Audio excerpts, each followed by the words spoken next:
राजस्थान में कांग्रेस की हार के लिए मुख्यमंत्री के ओएसडी ने अशोक गहलोत को ठहराया जिम्मेदार। भरत सिंह ने भी किया समर्थन। राजस्थान के विधानसभा चुनाव में कांग्रेस की हार को लेकर काफ़ी चर्चाएं चल रही हैं और इसके बीच में मुख्य रूप से पूर्व मुख्यमंत्री अशोक गहलोत के ओएसडी रहे लोकेश शर्मा ने सवाल उठाया है। उन्होंने ट्विटर हैंडल पर एक बड़ा लेख लिखा और उसको लेकर खास तौर से राजस्थान में कांग्रेस की हार को लेकर अशोक गहलोत को जिम्मेदार ठहराए हैं और सवाल उठाए हैं कि कांग्रेस को कहीं न कहीं इस चुनाव में दरकिनार करते हुए अशोक गहलोत आगे रहे। ये मुख्य रूप से उन्होंने सवाल उठाया और उसके बाद पूर्व मंत्री भरत सिंह कोटा ने भी सवाल का समर्थन किया है ओएसडी की बात का, और उन्होंने भी ये कहा है कि पहले भी वे कई बार ये बात उठा चुके हैं, कई बार कांग्रेस के प्लेटफॉर्म पर वो रख चुके हैं, लेकिन इसको तवज्जो नहीं दी गई है और इसी वजह से कांग्रेस की हार हुई है। आपको बता दें कि लोकेश शर्मा द्वारा जो ट्वीट किया गया है उसके अनुसार आपको बता दें कि लोकतंत्र में जनता की ही माई बाप हैं और जनादेश सिरोधार्य हैं, विनम्रता से स्वीकार किया है। यह लोकेश शर्मा ने लिखा है और आगे उन्होंने जो लिखा है वो हूबहू मैं आपको पढ़कर सुनाना चाह रहा हूं। मुख्य रूप से उन्होंने लिखा है कि मैं नतीजों से आहत हूं लेकिन अचंभित नहीं हूं। कांग्रेस पार्टी राजस्थान में निसंदेह रिवाज बदल सकती थी, लेकिन अशोक गहलोत जी कभी भी बदलाव नहीं चाहते थे। ये कांग्रेस ही नहीं बल्कि अशोक गहलोत जी की शिकस्त है।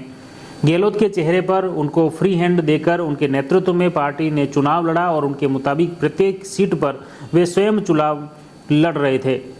न उनका अनुभव चला न जादू। हर बार की तरह कांग्रेस को उनकी योजनाओं के सहारे जीत नहीं मिली और न ही अथाह पिंक प्रचार काम आया। तीसरी बार लगातार सीएम रहते हुए गहलोत ने पार्टी को फिर हाशिए पर लाकर खड़ा कर दिया। आज तक पार्टी ने सिर्फ लिया ही लिया है, लेकिन कभी अपने रहते पार्टी की सत्ता में वापसी नहीं करवा पाए गहलोत। इस तरह ये लोकेश शर्मा ने काफ़ी सवाल उठाए हैं, इनकी राजनीति पर सवाल उठाए हैं। आलाकमान के साथ फरेब ऊपर सही फीडबैक न पहुंचने देना, किसी को विकल्प तक न बनने देना, अपरिपक्व और अपने फायदे के लिए जुड़े लोगों से घिरे रहकर आत्ममुग्धता में लगातार गलत निर्णय और आपाधापी में फैसले लिए जाते रहना, तमाम फीडबैक और सर्वे को दरकिनार कर अपनी मन मर्जी और अपने पसंदीदा प्रत्याशियों को उनकी स्पष्ट हार को देखते हुए भी टिकट दिलवाने की जिद। इस तरह के ये सवाल उन्होंने लोकेश शर्मा ने उठाए हैं जो कि अशोक गहलोत के ओएसडी रहे।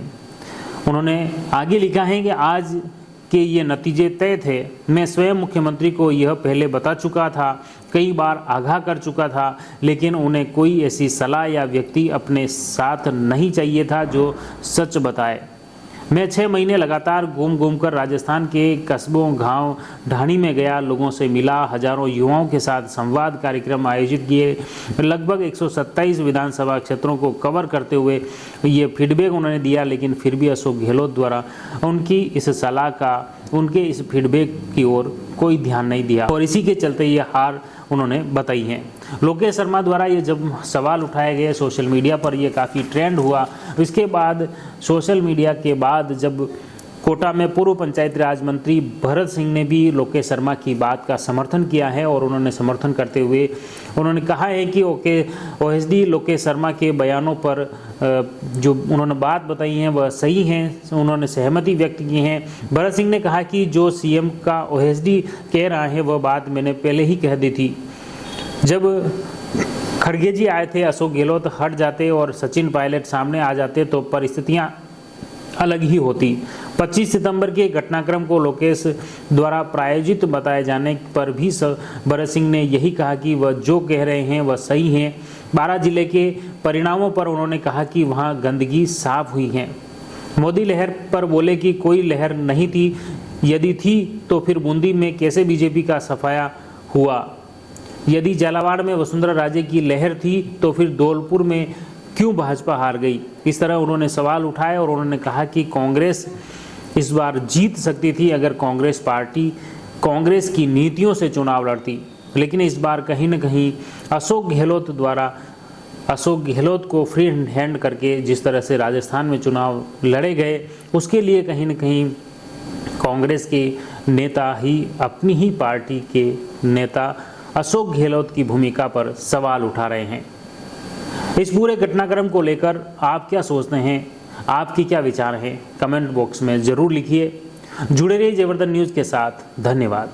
The Maruti Nandan grand, Nathdwara स्थित एकमात्र ultra luxurious 5 star hotel. Rajsamand जिले की एकमात्र 5 star hotel the Maruti Nandan grand में भोजन की स्वादिष्ट थाली अब सिर्फ 290 रुपए में। श्रीनाथ जी की नगरी नाथद्वारा में इस सुनहरे अवसर का आनंद अवश्य उठाएं।